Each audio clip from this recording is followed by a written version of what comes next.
오늘 출애굽기 5장의 말씀은요, 믿음으로 도전하자 하는 제목으로 말씀을 드릴 수가 있겠습니다. 이스라엘은 모세를 통하여 하나님께서 애굽의 압자에서 해방시켜서 약속의 땅에 들어가게 하신다는 소식을 들었습니다. 그러자 그들은 머리 숙여 경배했죠. 그리고 당장 애굽에서 나가려고 짐을 꾸렸다는 사실을 알 수가 있죠. 그러나 애굽 왕 바로는 이스라엘을 놓아주기를 원치 않았습니다. 하나님의 역사는요, 그냥 쉽게 되는 것이 아니라는 것을 깨우쳐 주고 있습니다. 즉 믿음으로 도전해야 한다는 거죠. 쉽게 되는 법이 아무것도 없습니다. 구원받은 우리가 믿음으로 도전하려면 우리는 어떻게 해야 되냐는 것입니다. 이 해답이 출애굽기 5장에 나와 있습니다.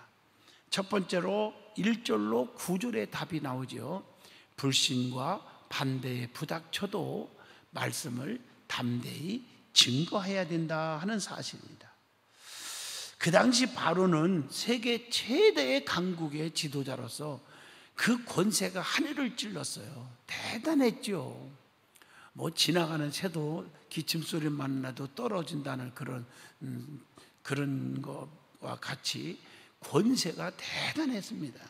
이에 반해서 모세와 아론은 노예 이스라엘 백성들을 대변하는, 어떻게 보면 아주 연약하고 초라한 지도자였습니다. 모세와 아론은 그러나 하나님의 뜻을 따라서 하나님이 보냈으니까, 하나님이 사명을 주었으니까 믿음으로 담대하게 바로 앞에 나갔다는 것입니다. 그리고 바로에게 하나님께서 주신 말씀을 그대로 전하는 겁니다. 이스라엘 하나님 여호와의 말씀에 내 백성을 보내라. 그들이 애굽에서 내 앞에 절기를 지킬 것이니라. 자, 모세를 통해서 처음으로 하나님 말씀을 들은 그 바로 왕의 반응이 어떻겠습니까? 인간적으로 얼마나 황당하냔 말이에요. 그는 이스라엘 하나님 여호와의 존재를 인정하지 않았잖아요. 오늘 본문 2절을 보세요. 여호와가 누구간데 내가 그의 말을 듣느냐, 이스라엘을 보내겠느냐, 이렇게 말을 하잖아요. 영적인 세계를 전혀 이해하지도 못했던 그런 왕이 아닙니까? 즉 하나님을 무시한 거죠. 자, 모세는 오늘 본문 3절에 보니까 두 번째 하나님 말씀을 또 전합니다. 자, 4절을 보면 이때 바로의 반응이 어땠습니까? 모세와 아론을 심하게 책망하고 간역자들과 패잔병들을 시켜서 까다로운 규칙을 만들어 가지고 이스라엘 백성들을 아주 더욱더 못되게 괴롭혔음을 5절로 9절에 나옵니다. 자, 업무가 과중해지고 조건도 열악해지며 독촉이 심해졌다는 거죠. 모세는 하나님의 말씀이라면 바로도 아마 듣지 않겠나 이렇게 생각했을 것입니다.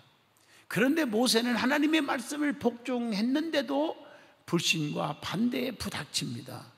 더구나 일은 더 어렵게 꼬여버렸습니다. 자, 우리도요, 하나님의 뜻인 줄 알고 순종했는데 일이 잘 안 될 때가 없었는지라는 질문을 던져봅니다. 그때 하나님의 뜻을 잘못 안 것이 아닌가, 잘못 알았던 것이 아닌가 하고 당황하지는 않았는지, 또 불평하지는 않았는지 하고 반성을 하면서 질문을 던져봅니다. 그러나 복종해도 어려움을 겪을 때가 많이 있다는 것을 아셔야 하죠. 요한복음 5장 18절을 보면 유대인들이 이로 말미암아 더욱 예수를 죽이고자 하니 이는 안식일을 범할 뿐 아니라 하나님을 자기의 친아버지라 하여 자기를 하나님과 동등으로 삼으심이더라, 이렇게 말씀하고 있어요. 죄의 권세는 아주 강한 겁니다. 그러나 하나님의 권세는 더욱더 더 강합니다. 그러므로 말씀을 받은 종들은 믿음으로 강하고 담대하게 하나님의 말씀을 전할 줄 알아야 된다는 것을 교훈합니다. 자, 구원받은 우리가 믿음으로 도전하려면 어떻게 해야 하느냐? 두 번째, 본문 10절로 21절에 고통 속에서도 참고 견디고 인내해야 된다는 것을 가르쳐주고 있습니다. 애굽 왕 바로는 모세가 전한 하나님의 말씀을 듣고 모세의 요구를 들어주기는커녕 오히려 마음이 아주 더욱더 강팍해졌습니다.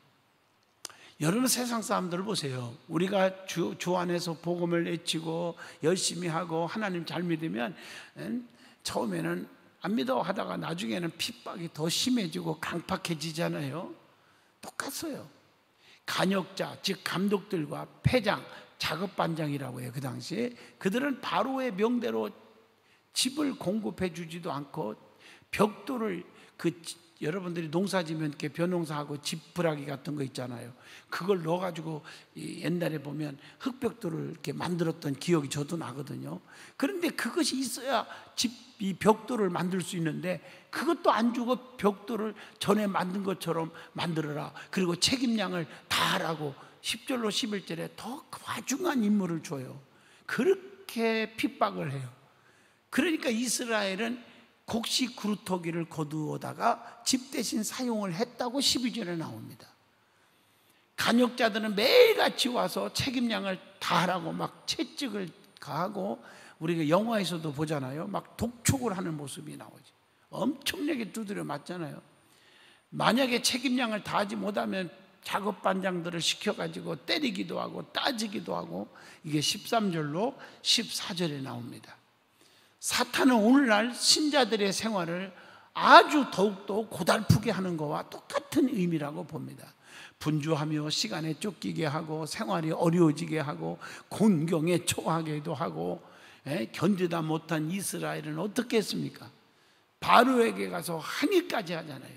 15절로 16절에 기록되어 있죠. 그러나 이스라엘 요구의 왕은 오히려 더 난폭해지고 더 핍박이 심해지고 또 부당하게 대했음을 17절로 19절을 통해서 알 수가 있습니다.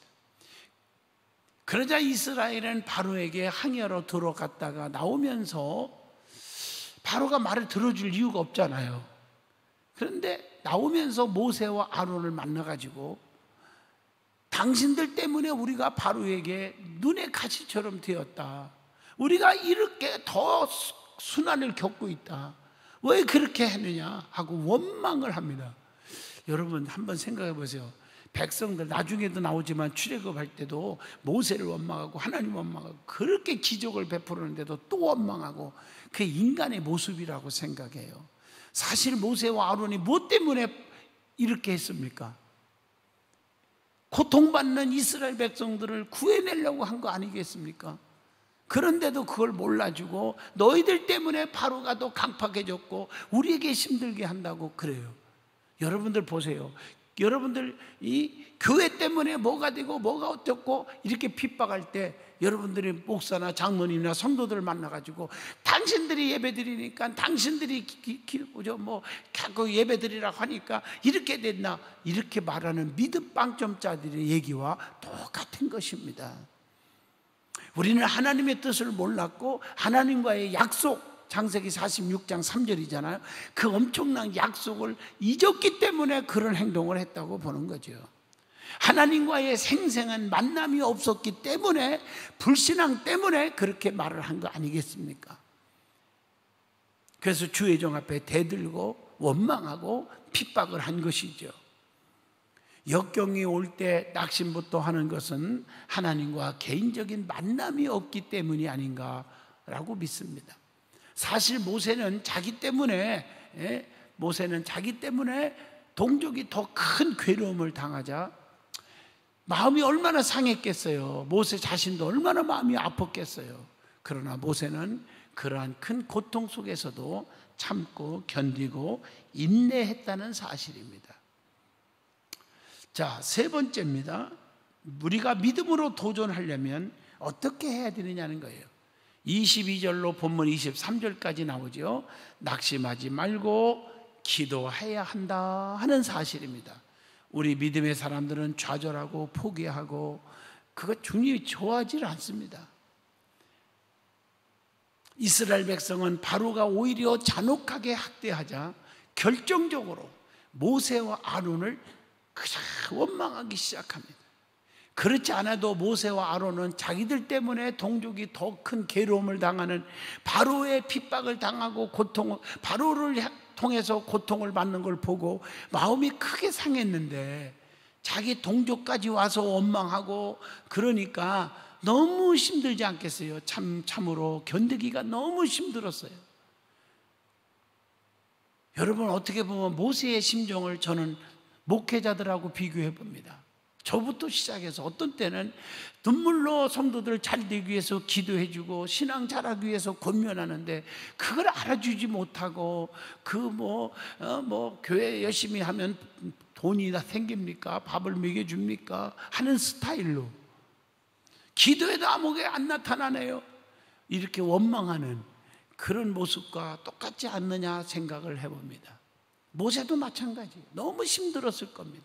이때 그는 낙심하여, 인간이기 때문에 낙심천만하여 자리에 눕거나 감정적이 되어 폐잔병들과 다투기가 쉬워졌다는 거예요. 계속 지키는 자들과 싸우는 거죠. 그러나 모세는 어떻게 했습니까? 여호와께 돌아와서 너무 힘들었어요. 내가 싸우는 것이 그게 능숙이 아니지 않습니까? 마음의 고통을 앓으면서 하나님께 부르짖었어요. 본문 22절로 23절의 말씀입니다. 하나님 도와주시옵소서. 사명을 받은 사람들은요, 사명을 감당할 때는 반드시요, 그 평탄대로가 있는 게 아니에요. 환난도 핍박도 고통도 시련도 오게 돼 있어요. 오늘 그것을 각오할 줄 알아야 됩니다. 그러기에 어렵고 실망할 수밖에 없을 때 사람을 원망하기보다 하나님께 더 가까이 나아가야 된다고 하는 사실을 우리는 교훈을 받습니다. 그리고 사람 앞에가 아니라 하나님 앞에 부르짖어 기도해야 합니다. 시편 30편 2절 보면, 여호와 내 하나님이요 내가 주께 부르짖음에 나를 고치셨나이다. 여러분, 에레미야 3장 2절로 3절에 보면, 이를 행하시는 여호와, 그 일을 성취하시는 여호와, 그 이름 여호와가 이와 같이 이르노라. 너희는 내게 나와 부르짖어라. 그리하면 내게 응답하겠고 네가 알지 못하는 크고도 비밀한 일을 다 내게 보이리라. 하나님 말씀 아닙니까? 환난 날에 부르짖으면 하나님이 다 들어주시고 역사하시는 것입니다. 어려운 난관에 부닥치게 되면 우리는 어떻게 하고 있습니까? 하는 질문을 자신에게 던져봅니다. 혼자서 탄식하며 고민과 절망에 빠지지는 않았는가 하는 질문을 던져봅니다. 사랑하는 성도들이요, 힘들 때 하나님께 더 가까이 나가서 진실하게 아뢰시기를 바랍니다. 하나님은 무릎 꿇는 자 편에 서 계시는 것입니다. 하나님은 기도하는 자 편에 서셔서 반드시 우리의 기도를 들으시고 계십니다. 하나님은 우리의 형편사정 다 아십니다. 그들의 고통도 다 아시고 계십니다. 그래서 그들이 고통받을 때 하나님 앞에 부르짖지 않았습니까?